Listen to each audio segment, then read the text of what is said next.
untuk bertanya bagaimana sih sebenarnya kan kita ada The Working Group WGWC itu sudah dan kita semua sudah mempunyai rencana aksi nasional penanggulangan terorisme dan rencana aksi nasional PE ya. Dan ini bagaimana pelaksanaan itu di daerah. Ini sudah ada 8 provinsi yang mengadopsi pengaruh utamaan gender dalam rencana aksi daerah penanggulangan ekstremisme dan kekerasan. Bagaimana implementasinya di daerah atau bagaimana secara nasional ini terjadi? Tadi sudah disebutkan ada Ibu Ruby Khalifah, Direktur di Asian Muslim Action Network, Aman Indonesia. Ada Ibu Debbie Avianti, Steering Committee Working Group on Women and CVA atau SCWGWC. Ada Mbak Zuni Yanti Kuzaifah, pegiat HAM Perempuan, Ketua Komnas Perempuan periode 2010-2014.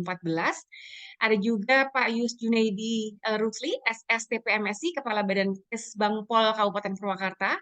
Bapak Ade Bakti, Direktur Eksekutif dan Peneliti Senior di Pusat Kajian Radikalisme dan Deradikalisasi atau PAKAR, dan Bapak Teguh Fauzansyah, SSMSI, Subkoordinator Bidang Penelitian.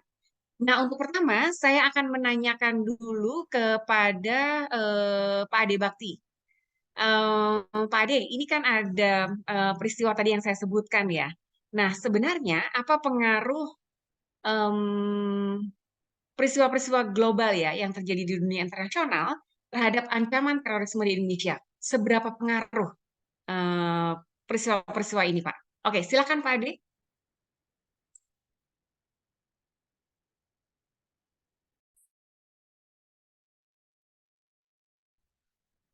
Eh, Oke, Pak Ade akan memaparkan dengan presentasi. Silakan Pak Ade. Sedikit saja, Ya, satu slide. Saya mohon izin nggak tampil gambar dulu ya. ya, Baik, silakan Pak Ade. baik. Pertama saya ingin menyampaikan dulu terima kasih untuk kesempatan yang telah diberikan kepada saya. Tapi ini dan mungkin sedikit banyak akan menjadi dasar ya untuk kegiatan BGWC ke depan. Tapi ini pada kali ini BGWC ingin sekedar mendalami tentang bagaimana pengaruh apa yang terjadi di geopolitik global terhadap militan teroris di Indonesia. Uh, saya mau kasih gambaran dulu, misalnya kebetulan yang dikasih contoh kan kemarin ada serangan di Moskow ya. Uh, uh, Kami menemukan fakta bahwa saat ini untuk jangka pendek memang serangan dari kelompok pendukung ISIS masih menjadi ancaman serius bagi kita, tidak hanya di global tapi juga di Indonesia.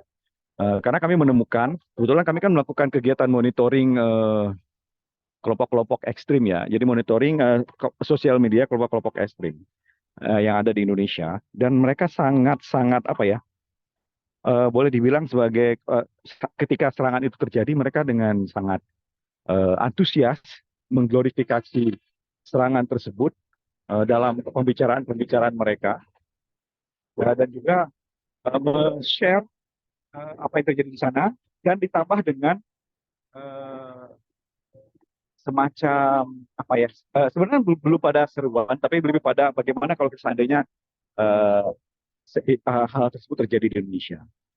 Nah, artinya kita apakah ini sesuatu yang baru? Sebenarnya tidak juga. Karena sejauh sebelum ini kita tahu bahwa hampir sebut saja 90% eh, kekerasan ekstrim yang terjadi di Indonesia itu biasanya dipengaruhi oleh sebut saja apa yang terjadi di luar negeri. Nah, misalnya sebagai contoh apa yang terjadi di Afghanistan ketika okupasi Uni Soviet di Afghanistan saat itu ya, sekitar era tahun 80-an ya sampai 90-an awal. Nah, itu kan kita bicara bagaimana apa yang terjadi di sana itu kemudian mempengaruhi Imam Samudra dan kawan Muklas, pelaku bom Bali itu untuk kemudian berangkat ke Afghanistan dan membela quote by quote saudara muslim mereka, saudara muslim kita. Nah, itu artinya kita bicara sesuatu yang bukan sesuatu yang baru. Lalu bergeser ketika isu Filipina. Kita tahu bagaimana represi pemerintah Filipina terhadap apa yang terjadi dengan sebut saja sesama muslim di Moro.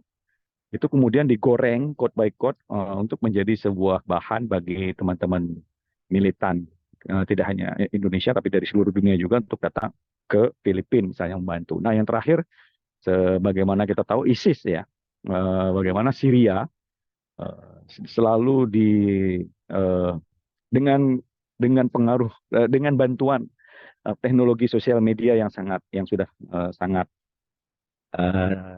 luas, kita bicara borderless, itu ISIS berhasil mempengaruhi kita, orang-orang Islam yang ada di Indonesia, dunia, untuk bergerak hijrah ke sana.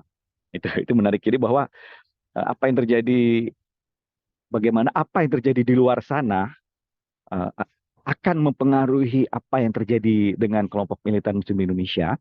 Uh, itu rasanya suatu sebut saja keniscayaan.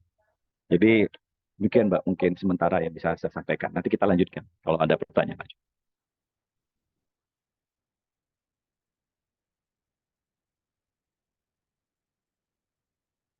Oke, terima kasih Pak Ade. Maaf ini.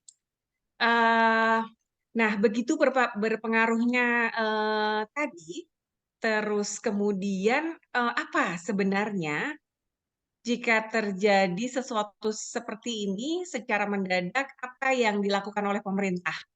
Eh, apakah rencana aksi nasional itu cukup atau kebijakan-kebijakan Indonesia itu cukup? Ataukah ketika terjadi sesuatu itu melakukan sesuatu yang lain di luar itu? Pak, silakan Pak Ade. Kalau bicara respon dari pemerintah, maka apa ya? Kita bicara sesuatu yang unstoppable. Apa Hmm. ya? Menyebarnya informasi saat ini itu kan suatu hal yang hampir tidak mungkin untuk dicegah ya, Mbak Vina ya. Bagaimana eh, sebut saja upaya pemerintah misalnya men-shutdown situs-situs radikal yang ada di Indonesia, tapi pada kenyataannya itu selalu akan ada muncul yang baru gitu kan. Selalu akan akhir kembali lah. Jadi sebenarnya respon terkait misalnya meng-cut down sosial media mungkin bukan suatu yang saya sih tidak bilang bijaksana, tapi mungkin sesuatu yang mungkin akan hanya berdampak sedikit sekali. Gitu. Nah, tapi yang paling penting sebenarnya adalah dari semua ini justru harus kita siapkan adalah jauh sebelum sesuatu itu terjadi. Itu yang saya sebut dengan prevention, pencegahan. Nah, bagaimana kita mencerdaskan para pengguna sosial media, bagaimana cara kita meningkatkan critical thinking teman-teman kita untuk supaya tidak serta merta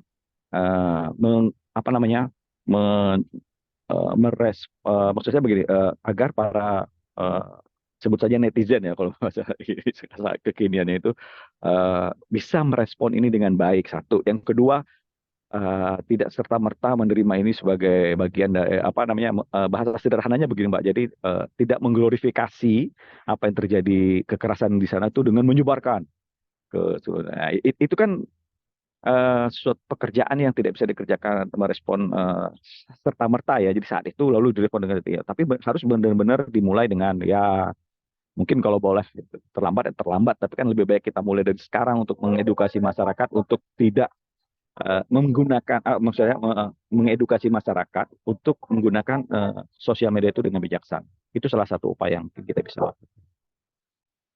Oke, terima kasih Pak Ade. Kalau begitu saya akan bertanya kepada Bapak Teuku Fauzansa, Deputi Bidang Pencegahan Perlindungan dari Radikalisasi Badan Nasional Penanggulangan Terorisme. Saya ingin tanya dengan pertanyaan yang mirip tadi Pak. Jadi, jika terjadi peningkatan seperti ini, dan dalam hal ini ada keikutsertaan perempuan sebagai pelaku teror misalnya, bagaimana negara merespon ini, Pak? Jadi, kalau tadi secara umum, kalau ini jika terjadi peningkatan keikutsertaan perempuan, silakan Pak Teguh Fauzansa. Terima kasih Ibu moderator yang telah memperkenankan kami untuk ikut kongko bareng dengan masyarakat sipil ya Ibu moderator dan Ibu Bapak semua. Tapi sebelumnya perkenankan kami juga menyampaikan permohonan maaf dari pimpinan kami. Sedianya beliau-beliaunya itu ingin hadir langsung bersama ibu bapak semua, tapi karena sesuatu dan lain hal, Bapak Direktur Pencegahan saat ini sedang berada di Semarang.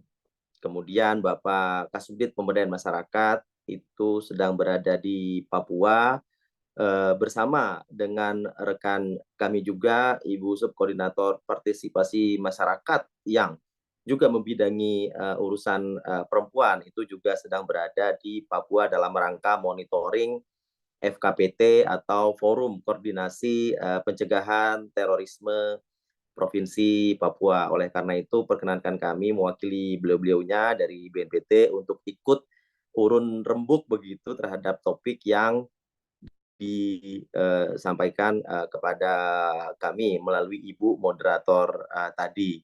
Menyambung apa yang disampaikan oleh Ibu atau Bapak moderator dan narasumber sebelumnya, bahwa memang betul setiap aksi itu terjadi tentu ada langkah-langkah yang diambil oleh pemerintah untuk mengantisipasi kejadian itu atau barangkali memitigasi supaya dampak dari suatu kasus atau aksi itu tidak kemudian merembet ke lingkungan kita.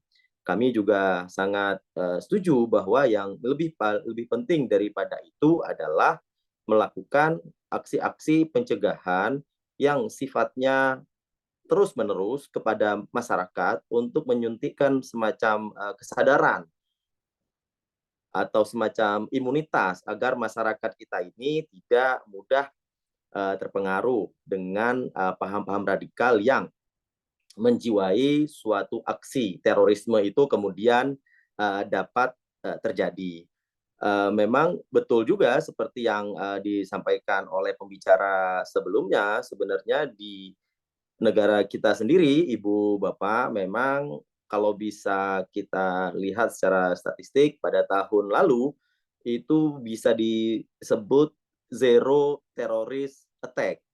Jadi kalau dilihat dari sisi aksi, hampir tidak ada atau bahkan tidak ada aksi teror yang terjadi di negara kita. Nah, ini adalah suatu hasil yang patut kita syukuri bersama, dan itu juga tidak terlepas dari semua peran serta kita, baik pemerintah, pusat maupun daerah, dan juga unsur masyarakat yang selama beberapa tahun terakhir ini kita bahu-membahu mencegah aksi atau ekstremisme berbasis kekerasan yang mengarah kepada terorisme. Kami yakin bahwa upaya kita itulah yang kemudian membuat negara kita terbebas dari serangan teror pada tahun 2023. Namun, apabila kita ingin melihat lebih dalam seperti yang dicuplik oleh pembicara sebelumnya, bahwa belum tentu paham ini kemudian tidak meluas.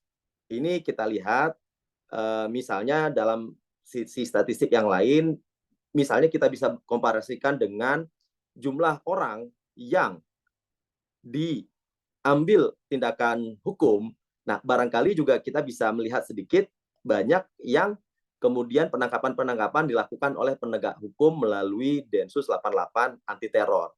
Dari dua fenomena ini barangkali bisa kita simpulkan bahwa memang aksi terornya itu tidak terjadi, dan itu kita syukuri tidak terjadi di tahun lalu, tapi penangkapan-penangkapan kan terus dilakukan oleh penegak hukum.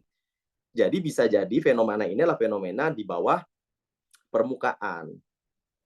Artinya paham itu tetap dia bergerak, tetap dia merambat di tengah-tengah masyarakat, namun yang kita syukuri juga petugas hukum kita, karena kemampuan beliau-beliaunya yang terus meningkat, dan juga perangkat hukum yang kita terapkan hari ini melalui Undang-Undang Nomor 5 Tahun 2018 juga memberikan suatu kapasitas yang cukup, sehingga para calon pelaku itu sudah bisa ditangani oleh hukum sebelum kejadian itu terjadi. Nah, fenomena di bawah permukaan inilah, Bapak Ibu, yang menjadi tugas kita bersama, dan kita syukuri bahwa kita sudah memiliki rencana aksi nasional penanggulangan ekstremisme berbasis kekerasan yang mengarah kepada terorisme yang telah berjalan, kalau kami tidak salah ingat itu sejak tahun 2020 sampai dengan 2024 ini. Nah, ke depan tentu kita mengapresiasi WGWC, kemudian juga Aman dan seluruh masyarakat, termasuk misalnya dari pakar ya yang diwakili Pak Ade Bakti tadi. Nah, kita harapkan ada semacam gerakan bersama dari kita semua untuk melihat prospek ke depan agar RAN PE ini bisa berlanjut dan juga bisa merengkuh lebih banyak kelompok, termasuk keterlibatan pemerintah daerah. Nah, kami berterima kasih sekali di kesempatan ini juga kita bersama Pak Junaidi Rusli ya, Bapak Kepala Bakes Bangpol Purwakarta, ini merupakan suatu wujud bagaimana urusan penanggulangan terorisme, khususnya pencegahan, itu tidak hanya menjadi urusan penegak hukum atau pemerintah pusat, tapi juga menjadi tanggung jawab kita bersama, termasuk pemerintah daerah dan masyarakat sipil. Mungkin sementara itu respon kami di pertanyaan yang pertama, Ibu Moderator. Oh ya, kami lihat tadi sepertinya juga Pak Ade Bakti sedang melaksanakan ibadah umroh ya Pak ya. Nah, kami ucapkan semoga ibadahnya Pak Ade Bakti bisa mabrur ya Pak ya, dan diberikan kesehatan dan kelancaran. Kami kembalikan ke Ibu Moderator. Oke, Pak Teguh, tadi ada satu pertanyaan saya yang belum terjawab. Bagaimana jika ada keikutsertaan perempuan sebagai pelaku teror? Bagaimana mengantisipasi ini dalam soal perempuan? Silakan Pak Teguh. Ya, terima kasih Ibu Moderator. Wabil khusus di isu mengenai perempuan, kami juga mencermati beberapa riset, penelitian atau survei yang kami lakukan sendiri dan juga dilakukan oleh mitra-mitra kita, itu menunjukkan beberapa hal. Salah satunya adalah potensi radikalisme itu meningkat di kalangan perempuan, kemudian kelompok usia muda, dan yang tinggal di kota-kota besar yang memiliki akses internet yang mungkin cukup. Nah, ini bisa mengarahkan kita untuk melakukan serangkaian aksi-aksi atau rencana-rencana kegiatan di mana kita harus membekali para perempuan ini semacam literasi supaya perempuan bisa memiliki nalar kritis dari misalnya isu-isu yang berkembang di lingkungan mereka. Kalau dari BNPT, Ibu Bapak, kami telah membentuk mitra strategis pencegahan terorisme di daerah seperti yang kami sampaikan sebelumnya. Itu ada forum koordinasi pencegahan terorisme yang sudah dibentuk di 34 provinsi. Di salah satu bidangnya itu ada bidang yang khusus membidangi perempuan dan anak. Dan dari beberapa waktu yang lalu sampai dengan saat ini dan harapan kami ke depan, kita bisa lebih meningkatkan kerjasama seperti sebelum-sebelumnya. Mbak Ruby, kami sangat berterima kasih sekali telah banyak bekerja sama dengan para ibu kabit FKPT se-Indonesia untuk membekali para perempuan Indonesia lebih aware terhadap isu ini dan juga memiliki semacam kekebalan terhadap pengaruh paham radikal. Pimpinan kami dalam banyak kesempatan menyampaikan bahwa yang harus dilakukan pertama kali adalah meningkatkan public awareness. Jadi publik ini atau kelompok perempuan ini harus aware dulu bahwa mereka bisa jadi adalah sasaran yang empuk dari kelompok radikal tersebut. Yang kedua, kemudian perlu dibuat semacam atau perlu diinisiasi semacam public engagement atau keterlibatan masyarakat dalam berbagai macam program-program pencegahan. Nah, kemudian harapannya nanti akan terbentuk public resilience atau daya tahan publik, dan tujuannya nanti akan membentuk semacam public atau national resilience. Jadi ada semacam ketahanan nasional dan itu sudah dilakukan oleh kita semua, termasuk beberapa program kita itu bekerja sama dengan WGWC dan Aman Indonesia. Ke depan diharapkan program ini bisa lebih dalam lagi bisa menjangkau spektrum yang lebih luas lagi dalam kerangka RAN PE yang kita harapkan ke depan tidak lagi dibatasi oleh waktu.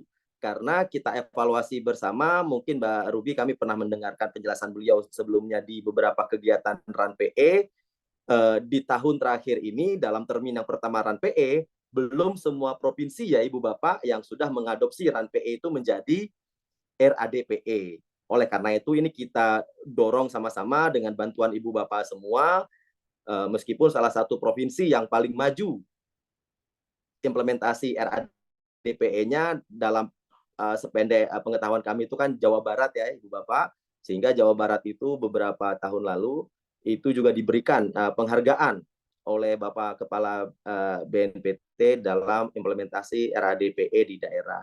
Mungkin itu Ibu Moderator. Oke, terima kasih Pak Teguh. Jadi riset, saya membacakan riset UN Women ya. Ada kekhawatiran yang berkembang bahwa kelompok ekstremis kekerasan di seluruh kawasan ASEAN termasuk Indonesia mendukung dan mengirimkan pesan kekerasan secara online militan. Tugas mereka adalah melayani, ada iming-iming surga untuk perempuan yang tergabung dalam organisasi jihad atau ekstremis, ada kampanye poligami di media sosial yang cukup berpengaruh terhadap tren sosial di kalangan kelompok perempuan. Nah, narasi ini yang kemudian didengungkan. Ini riset UN Women di waktu COVID kemarin. Nah, setelah Pak Teguh tadi, saya akan bertanya kepada Ibu Debbie Avianti, Steering Komite WGWC, untuk bertanya soal ini. Jadi, seberapa jauh gerakan ini mewarnai cara pandang perempuan di Indonesia? Silakan, Ibu Debbie. Ya, terima kasih Mbak Lupi. Saya mau share screen, boleh Mbak Nita? Saya Oke. mau share screen sedikit. Sudah bisa, Bu. Sudah bisa? Oke.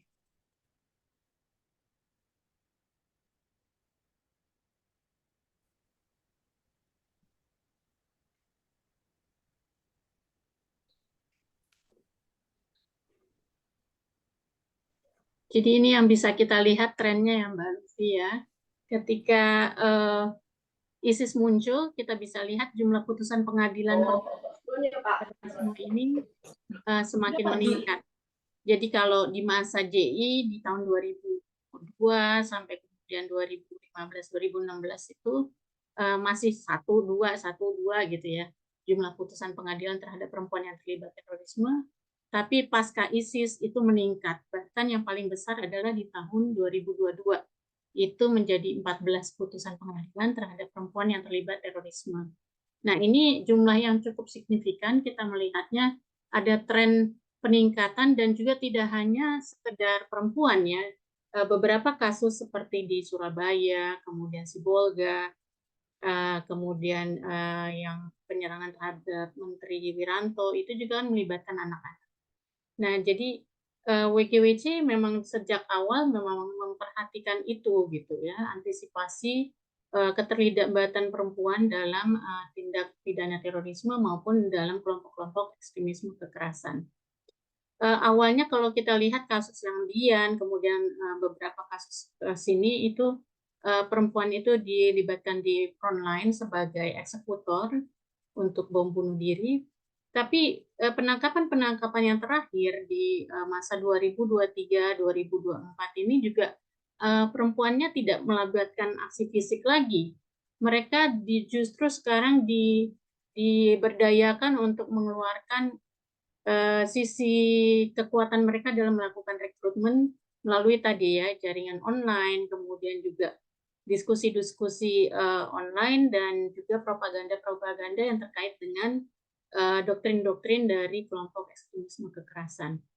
Nah, WGWC memang kita nanti banyak akan dibahas oleh Mbak Ruby ya, bagaimana kita mengkerangkai kegiatan WGWC ini memang untuk pengarus utamaan gender berdasarkan mandat dari Women, Peace and Security Resolusi 1325 yang diikuti oleh Resolusi 2242 yang mewajibkan perempuan itu dilibatkan tidak hanya sebagai peserta, tapi juga sebagai pembuat kebijakan, kemudian juga aktif untuk mengkampanyekan perdamaian. Jadi kalau kita bicara tentang perempuan dan isu terorisme, tidak hanya perpetratornya, bukan hanya pelakunya, tapi juga kita harus nanti membahas banyak sisi layer-layer perempuan di dalam isu ini. Ada mereka sebagai pendamping, mereka sebagai aktivis pro perdamaian, mereka sebagai penyintas, dan mereka juga sebagai aktivis yang melakukan kampanye atau advokasi kebijakan. Nah, WGWC menaungi ini semua beserta mitra-mitranya. Dari 2017 WGWC bermitra dengan 17 atau 16 CSO, sekarang sudah 28. Dan kita bergerak di semua sisi pencegahan sampai dengan rehabilitasi dan juga reintegrasi sosial. Saya pikir segitu dulu, Mbak Lufi. Oke, apa selama ini tantangan WGWC, Bu, di beberapa daerah Indonesia? Misalnya di daerah mana tantangannya berbeda gitu? Atau seperti apa Oke, WGWC tantangannya? Ya. Belakang ini memang kami juga mengawal formulasi ini ya, kebijakan daerah untuk RADPE. Nah, mitra-mitra kami di daerah memang sudah berupaya untuk membantu Pemda merumuskan RADPE dengan memakai kacamata gender perspektif. Dan tapi di beberapa provinsi memang ada sedikit resistensi, terutama ketika term gender itu diperkenalkan. Karena bagi mereka gender itu adalah sebuah agenda feminis yang agak berbahaya gitu ketika diperkenalkan kepada masyarakat Indonesia yang masih memegang adat ketimuran, yang mungkin dalam kurung maksud mereka adalah budaya patriarki gitu. Nah, beberapa teman di beberapa daerah juga pernah melaporkan itu gitu, bahwa mereka mendapat sedikit resistensi dari tidak hanya dari kalangan OPD di Pemda, tapi juga di masyarakat sipilnya sendiri gitu, dengan istilah gender equality, gender balancing, gender perspektif dan lain-lain gitu. Mungkin kita perlu memberikan terms khusus yang tidak ini ya, tidak menimbulkan resistensi, mungkin pakai istilah-istilah yang merujuk pada kearifan lokal gitu. Seperti itu, Mbak Lufi. Oke, terima kasih Bu Devi. Saya ke Mbak Yunianti Kuzaifah. Mbak Yunianti, pegiat HAM Perempuan, Ketua Komnas Perempuan periode 2010-2014. Nah, dari gerakan-gerakan yang salah satunya dilakukan oleh WGWC, Mbak Yuni, apa sih catatan reflektif Mbak Yuni dalam penanggulangan ekstremisme dari perspektif gender atau perspektif HAM perempuan yang selama ini dilakukan atau terjadi di Indonesia? Silakan Mbak Yuni. Oke, terima kasih. Suara saya terdengar baik? Terdengar jelas, Mbak. Oke, terima kasih.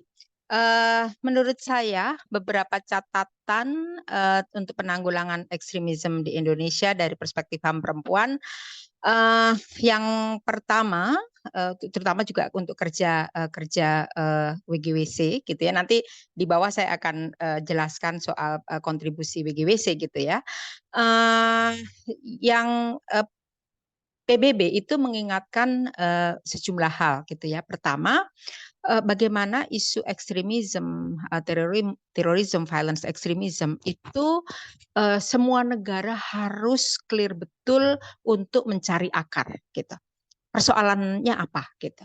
Kemudian yang kedua dari UN yang diingatkan terutama lewat pelapor khususnya itu hindari extrajudicial killing gitu ya. Misalnya karena dari perspektif para korban walaupun penanganan ekstremisme terutama untuk di wilayah-wilayah yang kayak di Poso dan lain sebagainya, perempuan yang kami temui itu mereka mempersepsi gini, orang kami nggak ngapa-ngapain kok tiba-tiba suami kami ditembak gitu. Jadi para laki-lakinya itu bermobilitas tanpa sepengetahuan perempuannya Dan ketika terjadi apa-apa di mata perempuan bahwa mereka itu adalah hero yang nggak ngapa-ngapain kok tiba-tiba dibunuh di depan BCA dan lain sebagainya gitu. Jadi menurut saya ini gimana menjembatani ini gitu ya, sehingga para perempuan-perempuan yang apalagi mentransmisi ke anak-anaknya soal bahwa ayahnya orang baik-baik saja tapi dilakukan oleh negara. Nah, ini menurut saya yang penting, dan itu yang juga diingatkan oleh UN soal menghindari extrajudicial killing. Kemudian jangan sampai gitu ya, apa ini juga berupa tantangan, penanganan ekstremisme itu menjadi ruang bagi menguatnya militarisme dan totalitarianisme gitu, karena di sejumlah negara atas nama melakukan atau mencegah atau menekan ekstremisme yang berubah menjadi totalitarianisme. Kemudian yang juga diingatkan oleh PBB adalah bagaimana jangan sampai terjadi segregasi sosial. Karena apa yang terjadi ketika satu dianggap ekstremis, satu bukan, itu malah justru mengentalkan kelompok-kelompok yang tadinya nggak ekstrim menjadi lebih ekstrim, karena tadi ya yang sering saya sebut di beberapa forum soal victimhood feeling gitu. Itu yang tadi diingatkan oleh oleh UN. Tantangan berikutnya adalah dalam kerja-kerja WGWC atau lingkaran gerakan ini gitu, walaupun sekali lagi negara sebenarnya untuk konteks Indonesia kehati-hatian tuh udah semakin kelihatan. Yang dulu misalnya pendekatannya represif, sekarang sudah mulai ke soal keamanan insani, perspektif itu sudah mulai menjadi bahan diskusi dengan kawan-kawan BNPT gitu ya. Dan saya lanjut lagi soal tantangan yang berikutnya adalah bagaimana indikator untuk melihat bahwa proses deradikalisasi itu berhasil. Kayaknya tuh masih mix gitu ya antara indikator ekstremisme agama dan politik gitu ya. Misalnya, indikator berkeberhasilannya ketika dia udah mau menyanyikan lagu Indonesia Raya. Oh, ketika dia sudah hafal Pancasila dan lain sebagainya gitu ya. Walaupun semakin ke sini semakin membaik indikator itu, tapi sebetulnya yang juga penting untuk dilihat apakah seseorang itu sudah misalnya dalam tanda kutip kalau dia konteks Islam udah mengharamkan kekerasan atau dia sudah tidak mentolerir kekerasan. Apakah misalnya dalam ranah domestik misalnya dia nanti deradikalisasinya juga menyentuh isu-isu kesetaraan gender gitu ya, soal gimana dia misalnya tidak melakukan poligami atau serial monogami di berbagai tempat dan lain sebagainya. Menurut saya indikator-indikator yang berperspektif perempuan ini juga penting gitu ya. Jadi tidak semata simplistik dalam konteks ideologi radikalisme politik gitu. Kemudian yang lain tantangan yang menurut saya juga perlu dicatat soal kadang kita perlu gitu ya atau peka pada soal interseksi. Ini mungkin bahasa ini sekarang menjadi menggaung di mana-mana. Tetapi dari kerja-kerja kita di WGWC dan lingkaran kita sebetulnya tidak sedikit gitu ya. Misalnya gini, kita meletakkan kelompok-kelompok radikal tuh adalah orang-orang yang seperti yang terjadi di ISIS, melakukan kekerasan terhadap perempuan, merendahkan segala macam. Itu memang satu hal. Tapi di Indonesia ini kelompok-kelompok ekstremis radikalnya terkadang juga unik gitu. Kepada para perempuannya itu mereka kadang bilang bahwa untuk mengikuti Rasul itu justru harus menyayang perempuan gitu. Jadi kita tuh nggak bisa melihat sewajah. Dari mereka sendiri juga ada yang pengasih waktu Komnas Perempuan dulu melakukan sidang HAM itu kita juga temui bapak-bapak yang rupanya sangat halus ke istrinya tapi dia kasar pada negara dan lain sebagainya. Termasuk temuan sebetulnya Mbak Cici Farka, temuan waktu itu saya diminta UI untuk menjadi tim penguji gitu ya S2. Nah itu juga temuannya juga cukup menarik. Rupanya pasca bagi para napiter itu begitu mereka di penjara, setelah itu mereka merasa bahwa si perempuan-perempuan ini agensinya lebih diakui oleh para bapak-bapaknya ini gitu. Jadi menurut saya soal interseksi itu menjadi penting untuk tidak melihat semuanya satu wajah gitu. Jadi penanganannya sehingga menjadi lebih spesifik dan lebih mengena. Mungkin itu Mbak, saya sebetulnya menyiapkan 3 halaman PPT. Nah untuk yang tadi kerja-kerja WGWC, juga yang terakhir yang kedepannya mungkin setelah yang lain ini. Atau mau saya lanjutkan? Silahkan saya kembalikan ke Mbak Lufi lagi. Oke, Mbak Yuni, saya mau nanya satu hal nih. Kalau riset UN Women kan bagaimana online itu sangat mempengaruhi perempuan gitu. Mempengaruhi perempuan untuk ikut dalam gerakan ekstremisme gitu. Apakah perempuan selama ini hanya melihat sekilas gitu, atau kenapa apa kampanye-kampanye janji-janji surgawi gitu ya, istilahnya dalam risetnya tuh janji-janji masuk surga, janji-janji masuk surga itu begitu mudahnya menghipnotis perempuan atau mempengaruhi perempuan gitu, atau selama ini memang apa yang terjadi pada perempuan sih Mbak gitu, sehingga mudah melakukan itu, seperti misalnya fungsi melayani tadi ya, fungsi melayani, fungsi mengabdi. Seperti itu Mbak Iya. Yuni. Ya, saya juga termasuk yang melihat tidak bisa disamaratakan. Untuk konteks migran, ketika para buruh migran di wilayah-wilayah yang dia udah menjadi korban kekerasan seksual, sebagai anak bangsa dia tertirikan, sebagai citizen dia dinomorduakan, itu cara melakukan resiliensi dia gitu ya, itu dengan dia membuka kanal digital gitu ya, sebagai untuk dia melakukan pelepasan, untuk dia merasa bahwa mencari surga baru dan lain sebagainya.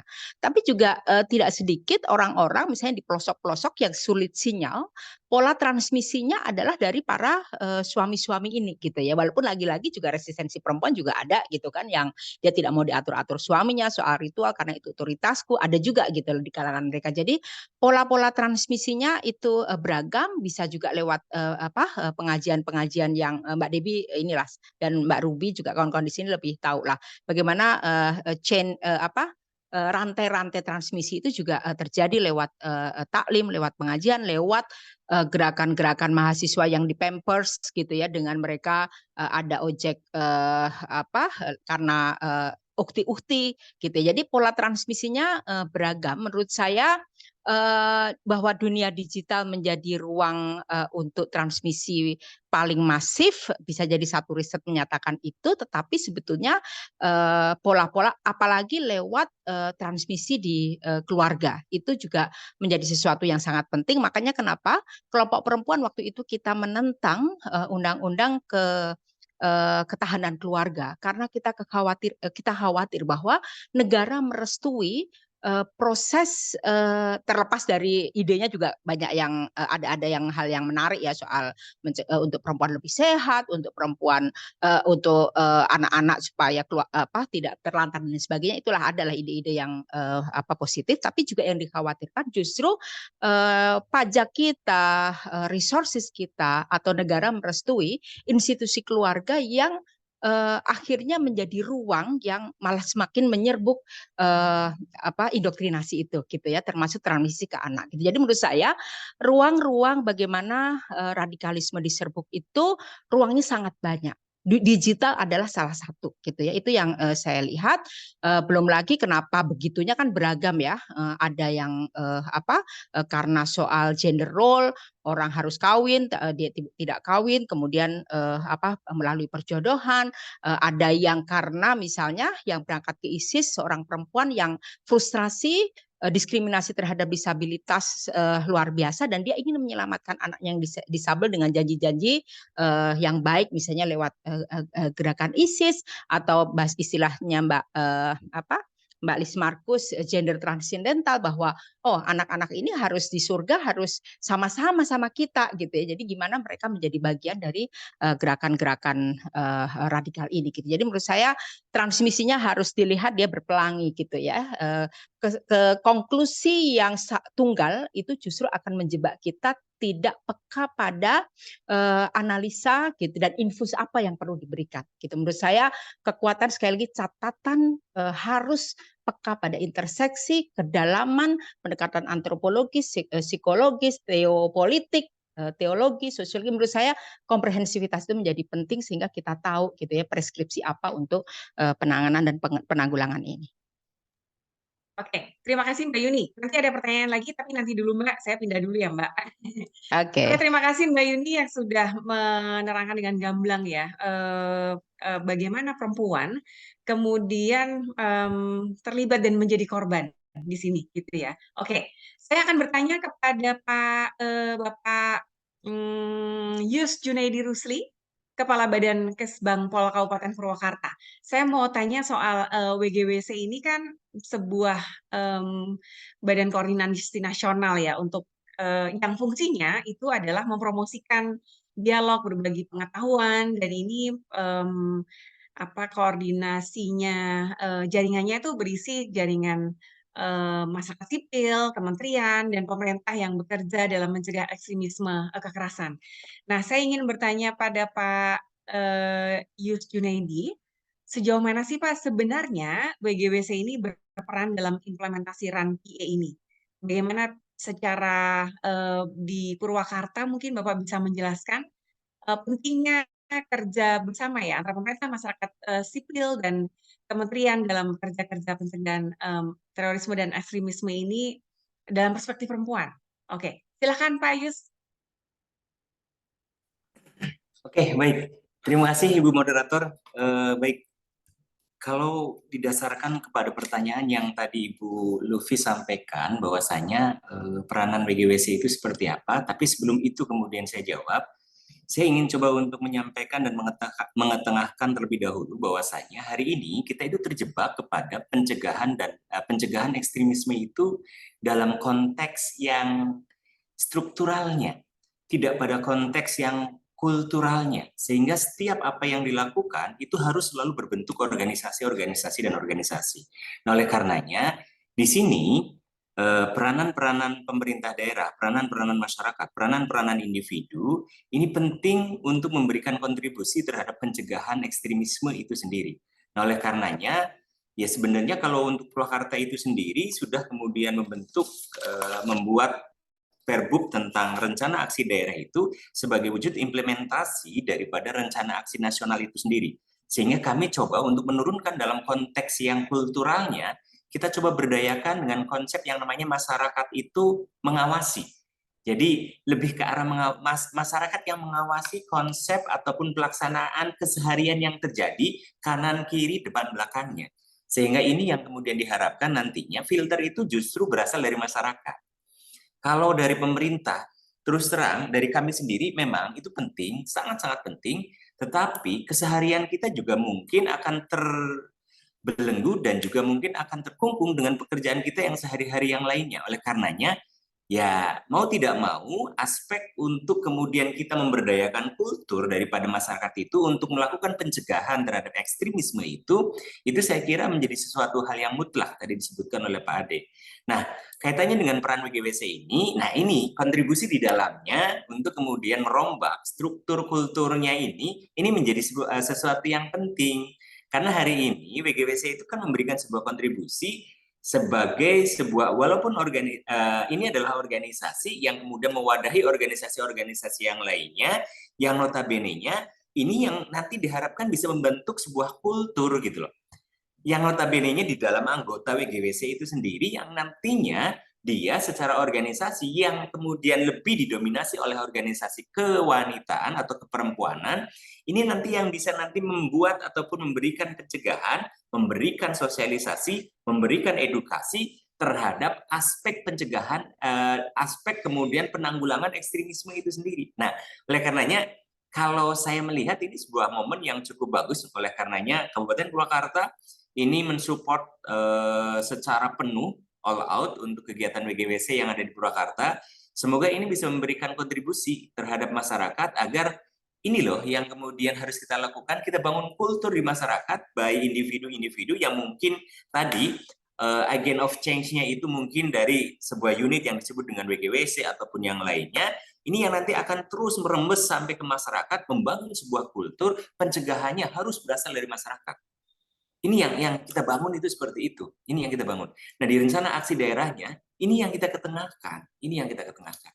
Nah, oleh karenanya, kalau berbicara tadi apa peranan WGWC cukup luar biasa, kami mengapresiasi dan juga mensupport terhadap apa yang dilakukan oleh WGWC, yang notabene nanti tanggal 5 sampai dengan tanggal 8, itu antara konferensi dan konvensinya, kita akan selalu dukung. Mungkin itu, Ibu Moderator. Oke, Pak Yus. Di Purwakarta ini juga ada peraturan Bupati Purwakarta tentang rencana aksi daerah yang sudah disahkan. Nah, sejauh mana implementasinya, Pak? Misalnya tantangannya itu seperti apa sih kalau di Purwakarta dalam hal ini? Silakan, Pak Yus. Tantangannya banyak, Bu. Tantangannya banyak. Saya yakin tantangannya banyak. Karena terus terang kami juga harus menurunkan dalam bentuk Pokja, dan Pokja ini kami juga terus terang juga menggunakan simbol-simbol pemerintah. Ya, dalam hal ini dunia pendidikan, dunia mungkin keagamaan, yang notabene-nya nanti, dan juga untuk aparat itu sendiri. Sehingga nanti dia yang notabene-nya itu nanti sebagai tadi yang saya sebut agent of change, atau mungkin nanti dia sebagai kepanjangan tangan, sebagai nanti dia sebagai informan terhadap aktivitas masyarakat yang ada, sehingga nanti ketika ada sesuatu yang sifatnya itu adalah sesuatu yang beda, yang sekiranya itu adalah melanggar ataupun tidak sesuai dengan norma aturan yang ada, ini bisa dilaporkan. Nah, tantangan yang paling berat itu adalah, ya yang pertama itu dari sisi kemudian Pokja itu sendiri. Pokjanya memang kami coba untuk meramu dari berbagai elemen, baik dari kemudian tadi organisasi masyarakat, dari perangkat daerah itu sendiri, dari lembaga-lembaga pendidikan yang notabene-nya nanti dia berfungsi untuk melakukan kayak semacam edukasi, kayak semacam dia itu sebagai sosial kontrolnya.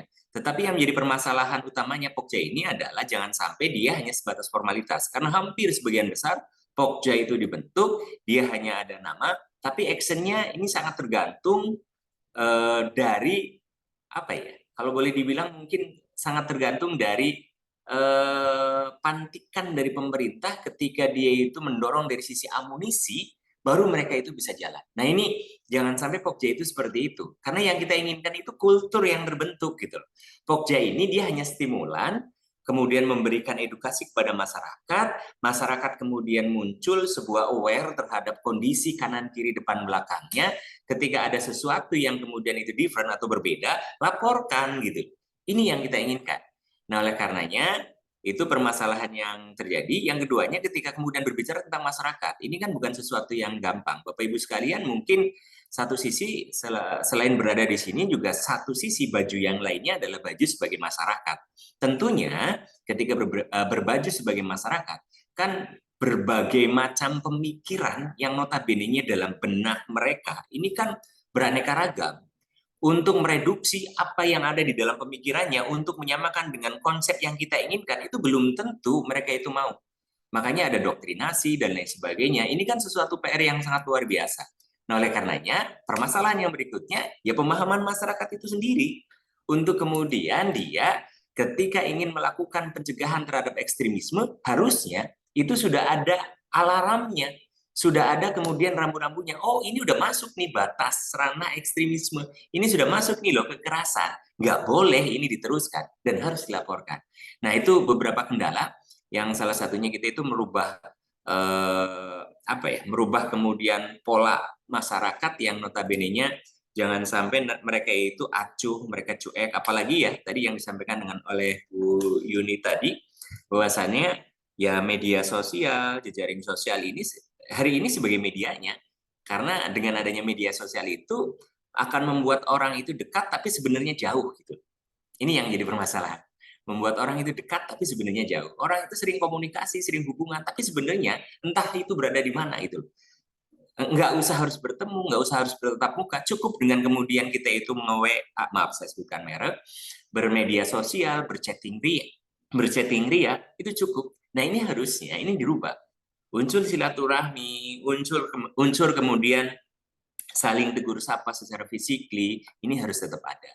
Karena ketika itu terjadi, maka kita akan bisa mengetahui kondisi seseorang, realnya itu di masyarakat itu seperti apa. Itu mungkin, Ibu Moderator. Oke, terima kasih Pak Yus Junedi Rusli. Terima kasih, saya akan beralih ke Mbak Ruby Khalifa, Direktur Aman Indonesia. Dan untuk teman-teman wartawan, silahkan untuk tuliskan di kolom chat jika ada pertanyaan-pertanyaan atau nanti bisa bertanya secara langsung. Nah, Mbak Ruby Khalifa, saya ingin bertanya, konvensi dan konferensi WGWC 5-8 Mei ini kenapa dilakukan di Purwakarta? Gitu. Terus apa sih Mbak yang mau dibawa pesannya dalam konferensi dan konferensi ini? Silakan Mbak Ruby. Oke, selamat sore teman-teman. Terima kasih atas kehadirannya. Dan saya rasa semangat untuk membawa atau menggeser ruang-ruang pembelajaran ke daerah itu menjadi semangat perjuangannya teman-teman di WGWC. Di implementasi RAM yang pertama ini, WGWC sudah, menurut kami sudah cukup optimal melakukan kontribusi ya, mulai dari membantu pemerintah nasional tentu berkolaborasi dengan BNPT melakukan pendampingan di provinsi untuk membuat rencana aksi daerah di sejumlah provinsi, misalnya di Aceh, di Banten, Jawa Barat, Jawa Tengah, Jawa Timur, Sulawesi Tengah, kemudian Maluku dan Nusa Tenggara Barat yang dalam proses finalisasi, adalah semangat untuk membuka ruang lebih besar terkait dengan bagaimana memainstreamkan gender pada kebijakan pemerintah. Kita merasa betul bahwa ketika Peraturan Presiden Nomor 7 Tahun 2021 di launching terkait dengan pencegahan dan penanggulangan ekstremisme berbasis kekerasan mengarah pada terorisme, hal yang paling mengkhawatirkan kita adalah bagaimana kebijakan ini betul-betul sensitif gender. Kami akhirnya menemukan di bagian lampiran sebagai prinsip gender mainstreaming, dan ini menurut kami tidak cukup kalau hanya ada di dokumen nasional. Nah, sehingga WGWC memiliki inisiatif untuk caranya agar agar pengarusutamaan gender ini bisa lebih kuat dilakukan di tingkat daerah. Maka dari itu mengapa sentral beberapa tahun ini kerja-kerja WGWC justru kita geser ke tingkat provinsi. Yang pertama kita lakukan adalah melokalkan National Action Plan-nya itu dalam bentuk rencana aksi daerah yang di rencana aksi daerah tentu memiliki keterbukaan luar biasa pada konteks terorisme maupun ekstremisme di tingkat lokal. Nah, yang menarik adalah perjumpaan kita dengan pemerintah daerah dan kawan-kawan masyarakat sipil yang tergabung dalam koalisi untuk mendukung implementasi Plan PE. Itu yang pertama adalah kita punya gap pengetahuan ya Mbak. Perkembangan tentang terorisme, ekstremisme itu masih banyak berputar di sekitar Jakarta. Termasuk juga apa yang tadi Mbak Debbie presentasikan, perkembangan terkait dengan bagaimana perempuan terlibat di dalam ekstremisme kekerasan. Wacana itu masih sangat kuat di Jakarta.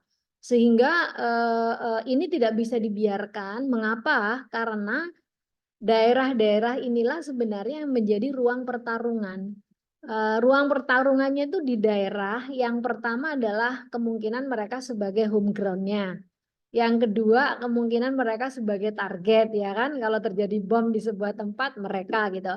Dan yang terakhir kita juga melihat bahwa gender mainstreaming yang udah disahkan, udah diinstruksikan oleh Presiden Gus Dur pada tahun 2000, teman-teman mungkin buka lagi ya dokumen yang dokumen tua ini, tapi juga nggak ada gantinya gitu ya. Mestinya kita punya undang-undang kesetaraan dan keadilan gender, tapi itu belum disahkan oleh parlemen, jadi masih pakai yang instruksi presiden ini. Harusnya udah mendarah daging di dalam birokrasi dan secara otomatis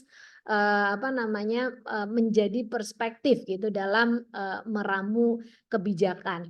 Nah, belum yang lainnya kayak misalnya upaya WGWC untuk melakukan pengorganisasian dan empowerment pada kelompok-kelompok perempuan. Salah satunya adalah tentu saja menjadi teman dan membantu advokasi kawan-kawan perempuan korban. Yang kedua adalah melakukan pengorganisasian dan pemberdayaan pada kelompok perempuan istri mantan napiter yang mereka mempunyai hak untuk diberikan pengetahuan dan diberikan jalan untuk kembali secara penuh di masyarakat. Nah, karena daerah ini menjadi ruang pertarungannya, maka kayaknya nggak ada alasan buat kami untuk selalu membuat event di kota gitu atau di ibu kota. Jadi maka digeser. Nah, Purwakarta itu unik karena secara diam-diam sebenarnya Purwakarta memiliki peraturan bupati gitu ya terkait dengan pencegahan ekstremisme. Hal lain yang ingin kita juga sampaikan kepada publik bahwa membuat rencana aksi daerah itu satu hal yang memang diharapkan oleh Peraturan Presiden Nomor 7 Tahun 2021. Tapi membuka ruang sipil, melibatkan masyarakat sipil di dalam perencanaan itu hal yang kami perjuangkan sehingga apa? Sehingga perencanaan ini bukan perencanaan yang lahir di meja pemerintah, tapi lahir dari aspirasi masyarakat di mana masyarakat yang kini telah aktif ataupun kelompok-kelompok yang masih tidur, yang masih belum merasa terresonansi dengan rencana aksi nasional ini atau pentingnya terlibat dalam pencegahan. Nah, itu mereka bisa dilibatkan gitu ya. Maka kami berharap justru dengan menggandeng Pemda Purwakarta yang juga sudah melakukan sejumlah aksi, maka gagasan untuk bagaimana ini menjadi kultur gitu ya, tadi sangat baik dideskripsikan. Ini menjadi kultur perlawanan itu artinya semua aktor yang terlibat di dalam kerja-kerja untuk membumikan perlawanan kepada ekstremisme benar-benar bisa dilakukan secara optimal karena mandat dari rencana aksi nasional ini sendiri itu sangat indah gitu, yaitu memberikan perlindungan kepada warga negara sesuai dengan konstitusi ya. Dan bukan hanya itu, tapi juga pendekatan yang di luar dari pendekatan security tradisional. Maka dari itu mungkin ada kawan-kawan yang sangat familiar dengan the whole government and the whole society approach, yaitu sebuah pendekatan di mana seluruh pemerintah dan seluruh masyarakat terlibat di dalamnya dan banyak menggunakan pendekatan lunak karena memang ekstremisme nggak bisa didekati dengan pendekatan yang keras. Jadi Purwakarta ini sebagai sebagai contoh ya, nantinya ke depan teman-teman perlu menggeser wacana-wacana yang terkesan elit atau terkesan masih ada di seputar ibu kota itu betul masuk ke daerah, menemukan juga Mbak sebenarnya praktek-praktek baik yang ada di daerah.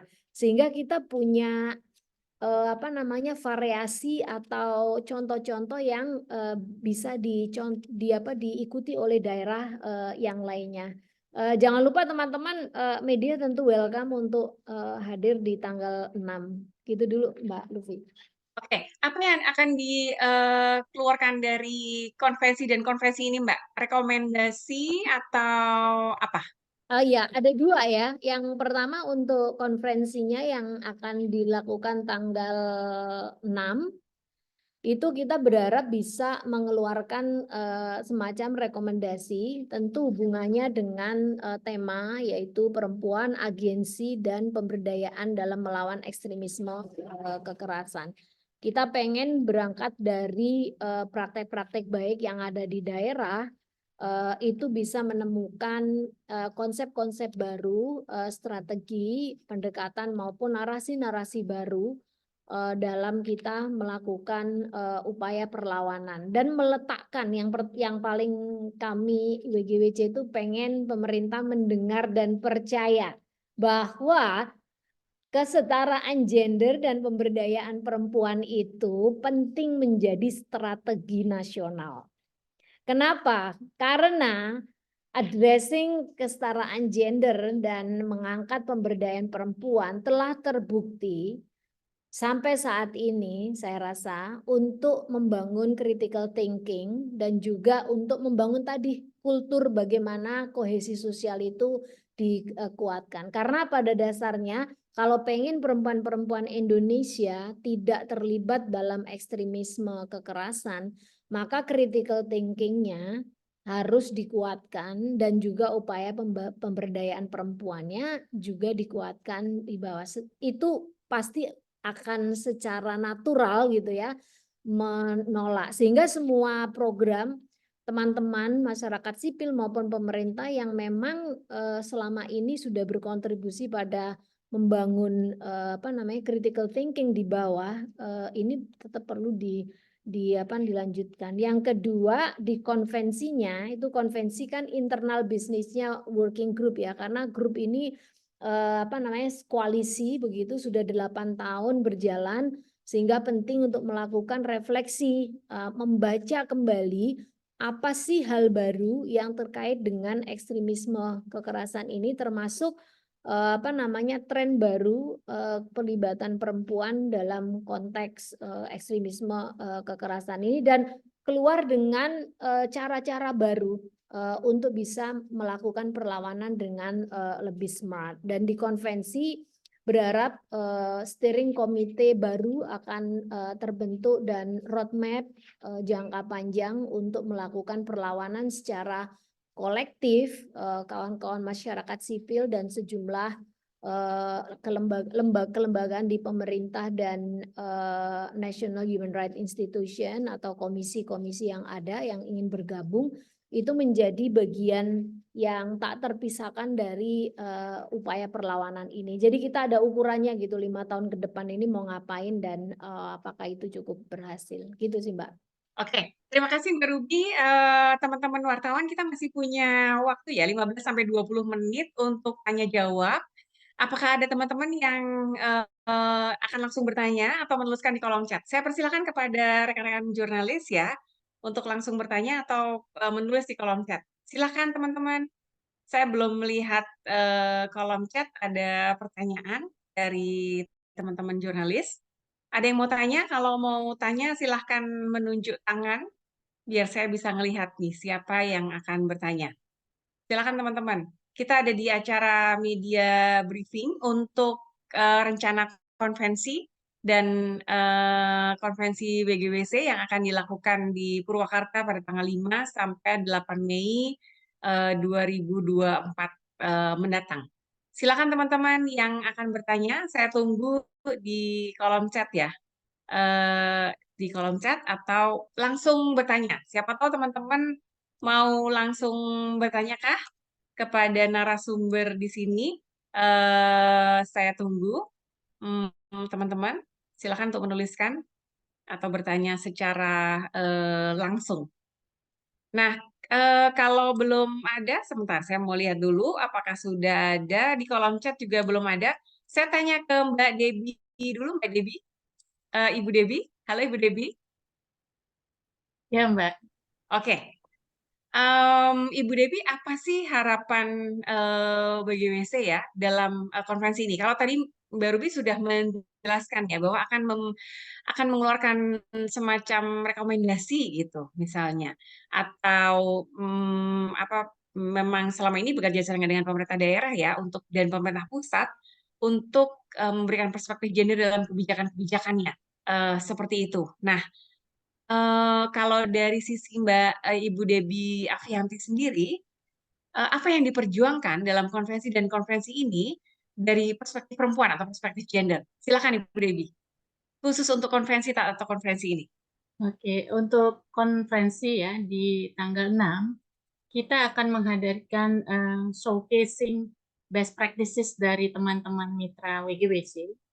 Jadi bagaimana pendampingan terhadap napiter, kemudian bagaimana proses reintegrasi sosial, bagaimana di upaya pencegahan di bidang pendidikan, kemudian bagaimana memberdayakan perempuan, istri-istri mantan napiter maupun perempuan-perempuan muda gitu. yang memang memiliki potensi untuk menjadi aktivis pro perdamaian yang untuk pencegahan ekstremisme kekerasan. Nah, di beberapa sesi paralel di tanggal 6 itu ada beberapa tema-tema yang nanti akan kita hadirkan dengan co-host dari masing-masing mitra kita yang akan menceritakan best practices mereka. Jadi misalnya di paralel pertama ini kita akan melihat bagaimana kita merefleksikan praktik baik dari kerja-kerja memperkuat perdamaian dalam konteks ekstremisme kekerasan dengan tema hidup dengan trauma, perjuangan senyap perempuan korban mendapatkan akses keadilan, kemudian akar-akar agensi perempuan melawan ekstremisme, nanti ada Aman Indonesia dan juga Yayasan Empatiku yang berbagi cerita, kemudian ada pendekatan baru dalam rehabilitasi dan reintegrasi mantan ISIS oleh Yayasan Prasasti Perdamaian, kemudian bagaimana upaya-upaya sekolah menanam dan merawat benih perdamaian ini nanti akan di co-host oleh Solo Bersimfoni dan Peace Generation. Kemudian radikalisasi online diaspora Indonesia ini akan difasilitasi oleh Ruang Obrol. Kemudian cerita di balik kekerasan berbasis gender dalam ekstremisme akan dibahas oleh Rahima dan juga Komnas Perempuan. Dan yang terakhir implementasi RADPE Purwakarta ini co-hostnya nanti Pak Yus ya, Kesbangpol Purwakarta. Ini nanti akan sharing juga dengan teman-teman di beberapa daerah yang sudah berhasil melakukan advokasi untuk RADPE, seperti teman-teman dari Fatayat NU Jawa Timur, Jawa Barat, dan juga teman dari Aceh, dari Sulawesi Tengah, juga yang di Jawa Tengah nanti akan berbagi. Kemudian nanti akan ada agensi bagaimana kita ada diskusi bagaimana kesadaran kritis perempuan itu menjadi fondasi untuk resistensi melawan ekstremisme kekerasan, dan juga bagaimana kita mendiskusikan seberapa jauh perempuan itu memiliki kemampuan kendali dalam mengambil keputusan. Setelah itu juga kita akan melihat akses perempuan pada layanan dan partisipasi, kemudian mendiskusikan partisipasi bermakna perempuan, serta bagaimana perempuan muda nanti ikut serta dalam upaya-upaya pencegahan ekstremisme kekerasan. Nah, kami juga selain titik tekan kami pada perempuan, kita juga akan menekankan pada peran orang muda, kepada youth, karena youth itu kan pasti yang akan passing our generations ini ya, legacy gitu. Jadinya kita berupaya untuk apa yang sudah kita lakukan di periode pertama WGWC, di masa-masa balitanya WGWC, nah WGWC kedepannya akan menjadi remaja. Gitu. Nah itu membutuhkan darah segar dari para youth ini, dan kami akan berupaya mensinergikan energi si kaum kolonial dengan kaum milenial gitu, supaya nanti berkelanjutan gitu apa yang sudah kita rintis di masa awal WGWC gitu Mbak Lu. Oke, terima kasih Ibu Debbie. Saya persilakan teman-teman untuk bertanya atau menulis di kolom chat. Adakah yang teman-teman jurnalis yang mau bertanya atau di kolom chat, teman-teman? Oke, mau bertanya langsung? Saya belum membaca ada pertanyaan di kolom chat. Oke, jika tidak ada, sebelum mengakhiri, saya akan bertanya kepada seluruh narasumber yang ada di sini. Ini pertanyaan Mbak Yunianti ini menarik banget. Apa sih sebenarnya harapan pada WGWC ke depan gitu? Pertanyaan kedua adalah bisa dijawab secara singkat, harapan pada WGWC dan harapan pada konferensi ini, konferensi dan konvensi gitu, karena ini ya konferensi dan konferensi hanya ruang untuk pertemuan gitu, tapi yang paling penting adalah apa yang sudah dilakukan selama ini dalam WGWC. Ada pemerintah, ada organisasi masyarakat sipil, ada pemerintah, ada kementerian gitu. Nah, saya akan memulai dari Mbak Yunianti Guzaifah untuk memberikan tanggapannya atau peran atau harapannya pada WGWC ini dan pada konferensi dan konferensi ini. Silakan Mbak Yunianti. Oke, makasih. Terdengar ya suaranya? Terdengar Mbak. Oke, karena di tempat saya gelap, gelap sekali ininya dan hujan. Oke, terima kasih. Jadi menurut saya yang harus dilanjutkan. Jadi mungkin saya kayak harapan atau berupa rambu-rambu gitu ya untuk ke depan peran WGWC. Yang pertama menurut saya tetap memperkuat kontribusi yang selama ini sangat keren, misalnya melakukan demaskulinisasi pendekatan gitu ya. Jadi WGWC sangat khas betul gitu yang selama ini dilakukan kan, kita sama-sama penanganan radikalisasi, gimana kondisi lapas, yang kita dengarkan para petugas perempuan. Saat misalnya napiter di penjara, yang kita dengarkan istri-istri napiter gitu. Nah, dan itu kemudian diolah menjadi satu pengetahuan yang menurut saya beberapa kali diskusi di WGWC itu ketika diekstraksi kayak itu melahirkan satu pendekatan-pendekatan yang menurut saya cukup penting untuk dilanjutkan gitu ya. Termasuk misalnya gimana jaringan kawan-kawan kekuatan WGWC ini kan memperkuat jaringan gitu ya. Ini beberapa kali saya sampaikan di forum.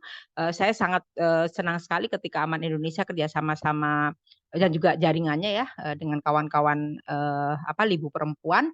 Selama ini kita terlalu human centris gitu ya, tapi rupanya misalnya perhatian untuk penanganan terorisme atau pencegahan terorisme dalam masyarakat adat itu masih minim gitu. Mereka bilang bahwa dengan ini dibakar situs-situs kami seperti kehilangan rantai dengan moyang kami gitu ya. Itu sering belum menjadi satu fokus, dan ini adalah temuan bagaimana sebetulnya ingin memulihkan tapi melahirkan satu knowledge baru bahwa selain manusianya tetapi juga soal hak masyarakat adat ini sesuatu yang penting untuk secara paralel dipikirkan.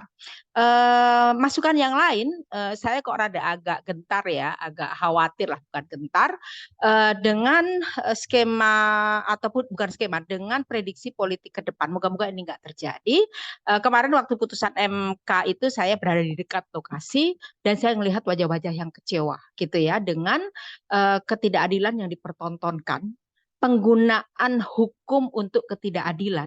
Nah, ini sebetulnya menyuburkan betul bagaimana ekstremisme, radikalisme, antipati pada negara gitu. Nah, jadi menurut saya ini satu hal yang juga perlu difikirkan, direspon. Kayak apa sih anatomi masyarakat ke depan? Selain itu sebetulnya struktur dan kultur leadership di Indonesia itu sangat mengkhawatirkan gitu, karena misalnya religious atau tokoh sentrisme ini membuat daya kritis masyarakat sangat buruk, apa-apa tergantung pada pemimpin. Ini menurut saya yang harus di mana leadership itu tidak hanya tersentral kepada para, dalam konteks ini tokoh-tokoh agama laki-laki dan lain sebagainya, tetapi membangun, tadi Mbak Ruby menyebut kesadaran kritis secara kolektif, tidak terlalu sentris pada tokoh-tokoh, membangun leadership perempuan. Ini menurut saya satu hal yang penting. Dan yang terakhir, saya sepakat dengan Pak Ade ya tadi, Pak Yus atau Pak Ade ya, yang soal membangun kultur di masyarakat itu penting gitu, tetapi harus dipastikan rambu-rambu bahwa yang di Lombok-Tongoa itu kan lesson learning-nya adalah ketika masyarakat harus waspada, itu seakan-akan meletakkan mereka sebagai intelijen komunitas yang itu meresikokan mereka gitu. Nah, jadi gimana membangun kultur waspada, antisipatif, tapi di saat yang bersamaan mereka juga tidak diposisikan yang beresiko, itu satu hal. Yang lain juga bagaimana ketika merespon isu ekstremisme ini, temuan review digital yang waktu itu di-lead oleh Aman menunjukkan bahwa iya, kita ingin terlibat, tapi bagaimana caranya gitu ya? Bagaimana cara supaya kita bisa mencegah ekstremisme? Belum lama saya ketemu dengan seorang seseorang yang trauma dengan bersosialisasi di masyarakat, dia pindah di satu komplek, dia mengisolasi diri, oleh masyarakat langsung distigma dia adalah teroris gitu. Jadi masyarakat harus yang disebut dengan membangun kultur itu seperti apa? Juga jangan sampai, kan kawan-kawan ini membuat indikator ya. Indikator yang ada ini jangan sampai dia dijadikan satu diktat yang akhirnya dicentang-centang, oh ini gitu, sehingga tidak melihat bahwa ada varian-varian dan ada dinamika dan lain sebagainya gitu, sehingga indikator sebagai sesuatu yang seakan-akan melihat masyarakat semakin matematis. Yang terakhir, saya senang ada RAD gitu ya, tetapi saya ngerasa kok sekarang ini ada terjadi centang perentang kebijakan. Jadi misalnya gini, Komnas HAM memberi apresiasi pada Kota Ramah HAM di wilayah ini. Padahal misalnya temuan Komnas Perempuan, wilayah tersebut melahirkan kebijakan diskriminatif yang menjadi cikal bakal menyuburnya ekstremisme. Di wilayah yang tersebut tiba-tiba juga dapat apresiasi dari KPPA karena wilayah perempuan ramah anak. Nah, lalu jangan-jangan juga mikirnya ada RAD anti ekstremisme tapi tidak menghubungkan bahwa misalnya sekarang ini sudah telah menyubur di sejumlah wilayah kebijakan-kebijakan ketahanan keluarga menjadi perda. Ketika misalnya di nasional gagal, itu menyuburnya di daerah. Nah, jadi kita ingin lihat bagaimana jangan sampai di wilayah ini menjadi guci besar dari seluruh kebijakan-kebijakan yang ada, tapi dia tidak saling terkoneksi. Tidak ada lorong-lorong yang justru saling menjadi pengikat yang integratif. Mungkin itu. Makasih. Oke, terima kasih Mbak Yuni atas penjelasannya ya, sangat komprehensif. Ini ada yang angkat tangan, Kak Gabriel, bolehkah bicara sebentar, 1 menit aja dari jurnalis kah? Bukan, saya sipil. Kebetulan saya juga tertarik dengan isu gender. Suaranya kecil. Boleh. Cek, sudah jelas kah? Boleh agak keras? Suaranya masih kecil, putus-putus. Iya. Ya, cek, sudah jelas kah? Belum, belum. Kecil, tapi masih kecil. Bentar.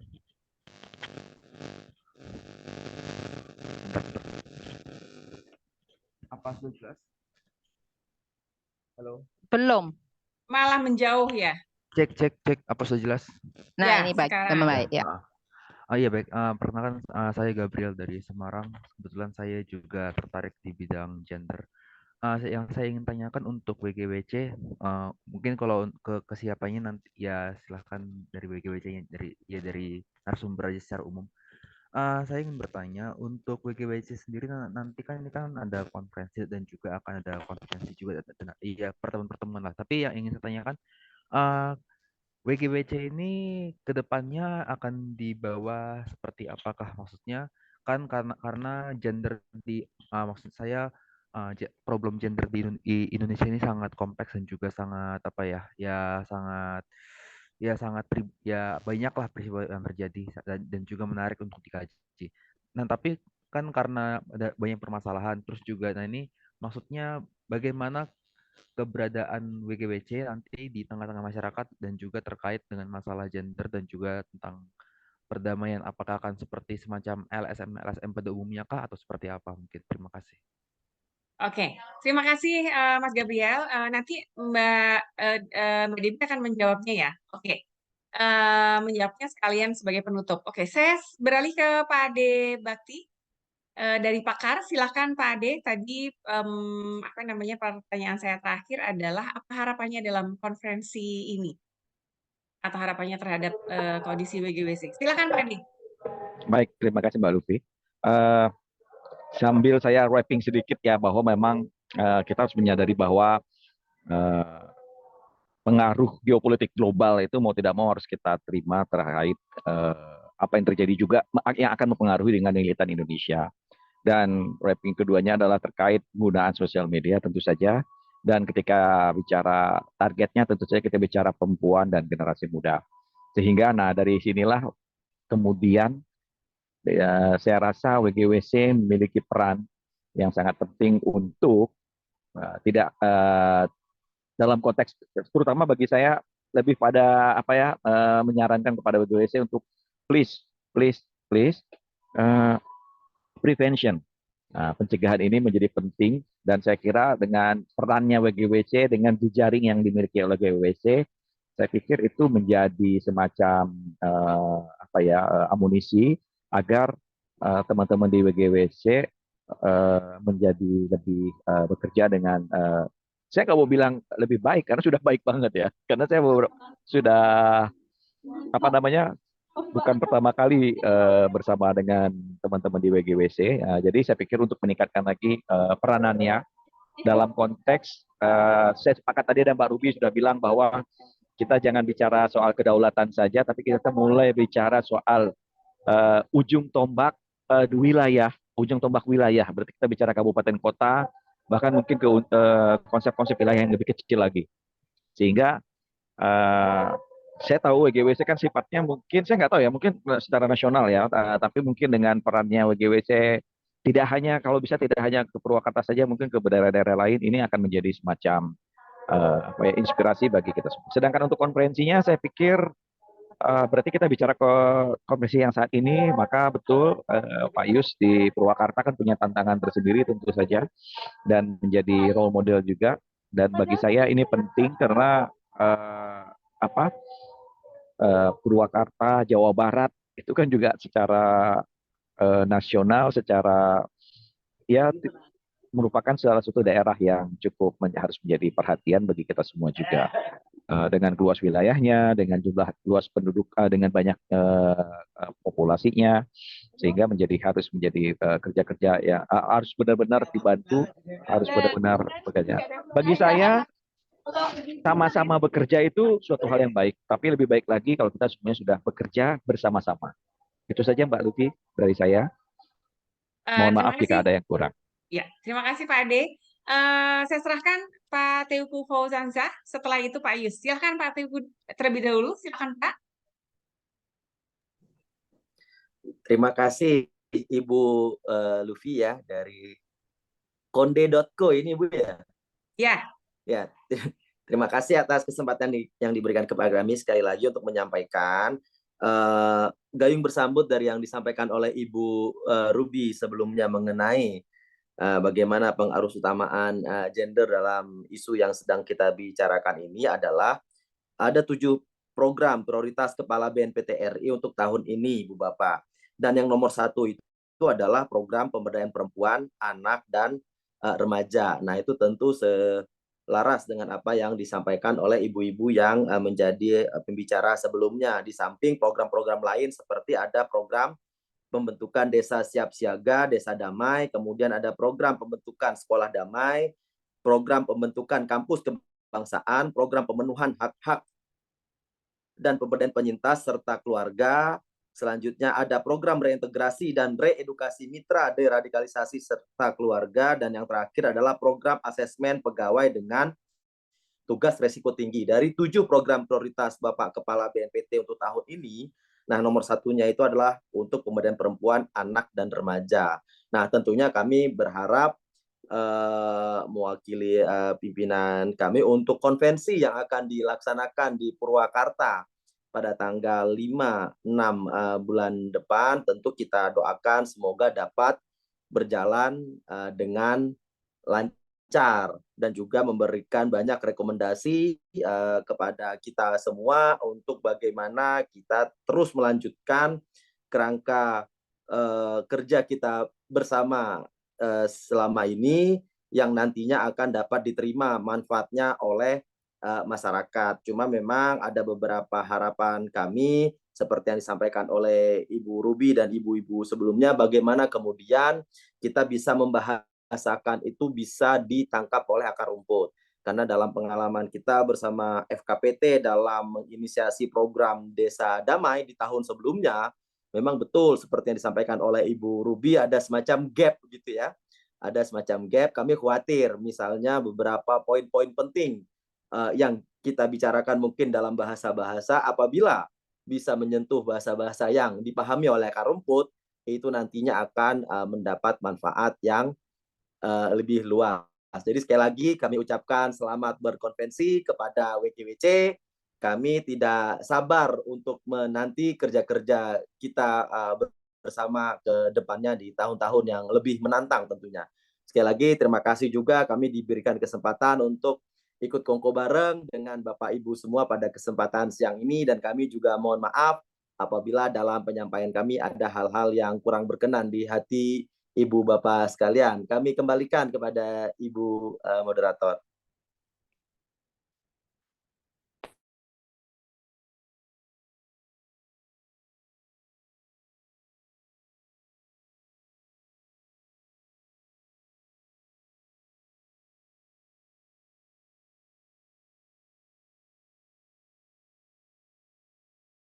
Mohon maaf Bapak Ibu semua, Mbak Ibu Luffy, moderatornya hilang. iya hilang. Ini lagi masuk lagi. Mbak Luffy, apakah sudah bergabung?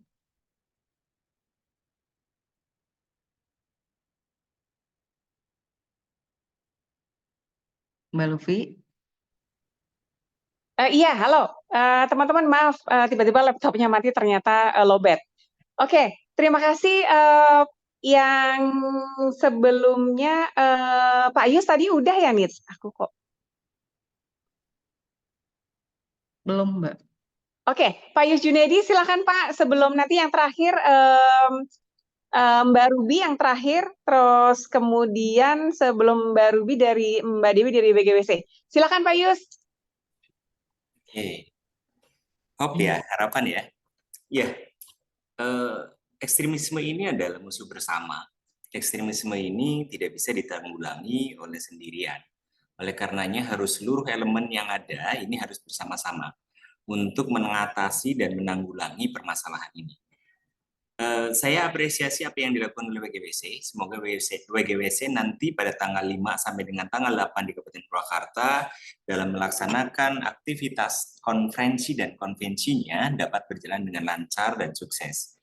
Kami dari pemerintah Kabupaten Purwakarta mendukung sepenuhnya untuk kegiatan tersebut dan semoga satu kata, satu kalimat dari saya, semoga WGWC bisa menjawab pertanyaan itu dengan kenyataan, bukan dengan pernyataan. Terima kasih. Terima kasih Pak Yus untuk semangatnya. Silakan Mbak Debbie untuk menjawab tadi termasuk pertanyaan dari Kak Gabriel tadi. Silakan Mbak Debbie. Tadi pertanyaannya WGWC ke depannya akan seperti apa gitu ya? Akan seperti apa dalam konteks apa keberagaman dan memasukkan tantangan gender, tantangan isu gender. Silakan Mbak Dewi. Karena memang sejak awal kami pakemnya adalah di pengawas utamaan gender, maka kedepannya juga akan sama gitu. WGWC akan tetap memprioritaskan pengaruh utamaan gender di level kebijakan maupun di program-program teman-teman di CSO. Dan perlu diketahui WGWC ini bukan satu entitas tunggal LSM ya, tapi rumah bersama bagi 28 mitra kami CSO yang bekerja di akar rumput dari Sumatera, Sulawesi, Jawa, kemudian Nusa Tenggara dan Maluku yang belum ada di Bali. Bali sudah ada networknya Mbak ya, cuma belum jadi mitra. Jaringannya sudah ada. Dan kami selalu menerima keberagaman, kami menghormati keberagaman dan juga kami selalu berusaha untuk bergandeng tangan dengan mitra-mitra di tingkat daerah. Jadi tidak ada elitisme dari Jakarta kemudian mengkooptasi apa yang sudah dilakukan teman-teman di daerah. Karena teman-teman kami yang mitra-mitra kami juga sudah berada di daerah selama ini. Dan harapannya, tadi saya berusaha menjawab Mas Gabriel, udah mudah-mudahan terjawab. Kalau nggak dijawab, kalau belum baru nanti PR-nya. Untuk harapannya WGWC insya Allah akan terpilih SC yang baru. Mudah-mudahan akan lebih bisa menjalankan visi misi WGWC lebih optimal lagi, lebih keren lagi. Kita merasa sudah keren, tapi akan lebih keren lagi. agak narsis sedikit seperti rekognisi dari Kang Ade. Jadi kami juga sudah membantu Pokja tematis untuk 7 bidang di Pokja tematis termasuk pengaruh utamaan gender, kemudian juga pemberdayaan pemuda dan juga penyintas perlindungan penyintas dan advokasi kebijakan dan beberapa bidang-bidang lain di dalam sekber RAN-PE. Jadi kami memiliki porsi cukup dominan WGWC ini di dalam Pokja tematis yang ada di sekber RAN-PE BNPT. Ditambah juga beberapa organisasi yang memang belum menjadi istilahnya mitra-mitra itu yang sudah menjalankan kewajiban sebagai tanda kutip anggota, karena kami sebenarnya tidak mengenal keanggotaan. Kepemimpinan kami di WGWC ini bersifat kolektif kolegial, jadi tidak ada yang mendominasi sebagai satu komandan tertinggi, tidak hierarkis. Jadi kami membangun WGWC bersama-sama, kemudian merumuskan apa yang akan kita lakukan ke depannya lagi bersama-sama. Semoga semakin solid dan juga mitra-mitra kami di daerah maupun di kementerian dan lembaga, juga kalangan CSO semakin erat lagi kerjasama kolaboratifnya, dan mudah-mudahan kita bisa berbuat yang lebih baik lagi untuk bangsa ini. Terima kasih, Mbak. Oke, terima kasih Mbak Debbie. Dan terakhir Mbak Ruby Khalifah untuk menjawab tadi tantangan itu. Silakan Mbak Ruby. Ada 5 hal ke depan WGWC harus terus melakukan, mungkin memperkuatnya. Yang pertama, desekuritisasi. Tentu saja pendekatan soft approach yang sudah dimulai dan sudah melibatkan multi actors penting untuk diperkuat seperti tadi Mbak Yuni sampaikan di elemen kearifan lokal, terutama kelompok masyarakat adat, karena memang sejumlah kasus, terutama kasus yang di Sigi, penting untuk melihat elemen adat sebagai bagian juga dari upaya untuk rekonsiliasi dan rehabilitasi. Yang kedua adalah melanjutkan desentralisasi, terus mengarah ke membuka ruang-ruang perjumpaan di daerah, karena wacana ini harus menjadi wacana yang dekat dengan daerah karena realitasnya sebenarnya sangat dekat dengan teman-teman di daerah. Yang ketiga adalah degeneralisasi, stop untuk melakukan generalisasi, interseksionalitas, pendekatan spesifik, perspektif gender penting untuk dikembangkan, bukan hanya adanya perempuan, tapi saya rasa lebih dari itu perlu betul memikirkan bagaimana gender sensitive indicator itu masuk di dalam kebijakan dan juga program-program kita.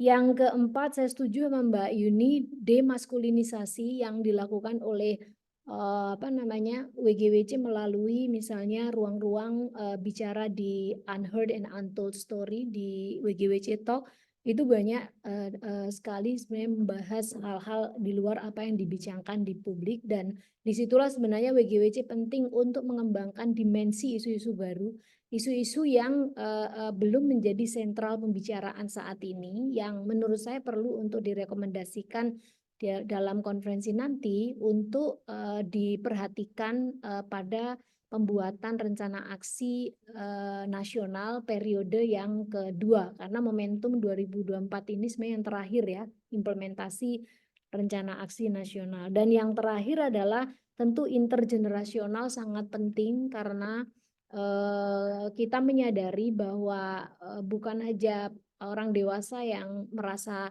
perlu aktif ataupun ditarget dalam konteks ini, tapi generasi muda menurut saya tidak lagi menjadi supporting system saja dalam gerakan WGWC, tapi mereka harus memainkan peran penting agar ke depan sayap-sayap muda ini bergerak seiring dengan cara pandang baru menghadapi era politik yang baru, dan WGWC siap dengan reposisi yang sebagai masyarakat sipil, tapi juga at the same time sebagai ruang perjumpaan aktor-aktor yang berbeda. Mudah-mudahan bisa ya. Terima kasih teman-teman sudah hadir. Oke, terima kasih Mbak Ruby dan semua pembicara narasumber yang hadir, juga para jurnalis yang sudah hadir dan masyarakat umum yang hadir ya dalam Zoom kali ini. Demikian briefing media dan kongko bareng masyarakat sipil menebar kasih, merawat perdamaian, peran BGWC dalam melawan ekstremisme kekerasan. Sampai berjumpa pada tanggal 5 sampai 8 Mei 2024 di konferensi nasional dan konvensi untuk membaca perkembangan perempuan dan ekstremisme di Purwakarta. Ini merupakan kerja kolaboratif BGWC dengan BNPT dan pemerintah Jawa Barat Purwakarta, dan akan dihadiri oleh 200 orang akan hadir, dan bersama-sama akan melakukan update terkini ya, perkembangan isu dan berbagi praktek baik kerja-kerja masyarakat dalam pencegahan ekstremisme dan penguatan peran perempuan selama ini. Oke, demikian Ibu Bapak Saudara, teman-teman semua, saya serahkan kepada Nita Nurdiani. Silakan Nita. Selamat sore semuanya.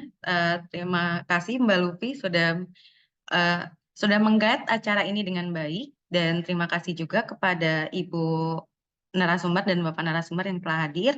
Acaranya cukup sekian. Terima kasih banyak yang sudah hadir. Jika Ibu Bapak dan belum menuliskan daftar hadir, silakan isi daftar hadir yang sudah ada di chat room. Terima kasih semuanya. Mohon maaf jika ada kekurangan dalam agenda hari ini. Semoga Bapak Ibu semua sehat selalu dan sampai jumpa kembali. Terima kasih banyak. Terima kasih. Selamat sore teman-teman Nita dan teman-teman.